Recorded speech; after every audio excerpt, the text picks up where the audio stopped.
Hi, it's Peter Stant here at the SNG Barratt workshop. Welcome back to another how-to video.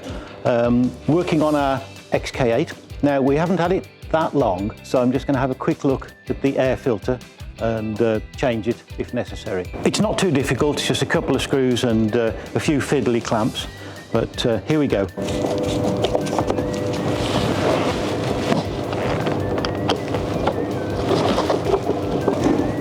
Right, it's going to pull that big lump out of the way, and importantly I'm going to just take the connection off the map sensor so I don't strain the wires.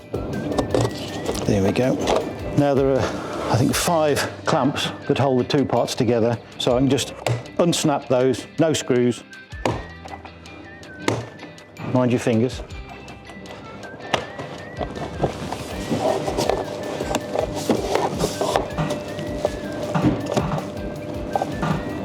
Oh, that's the tricky one. And I can just lift the top straight off. Have a look at the filter.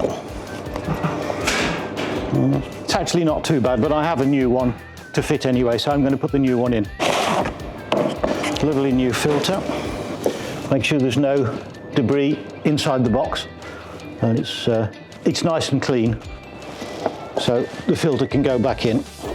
There's a foam square around the outside of the filter material. Just need to make sure that's actually pushed into place, so it's not going to be displaced when I put the top on, and that's good. Pop the top back on,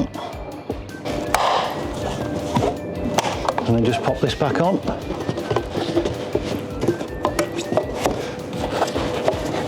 Finally, don't forget to reconnect the map sensor, and it goes with a click.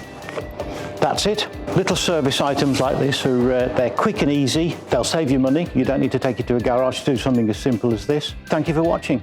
If you like it, there are plenty more on YouTube, and have a look.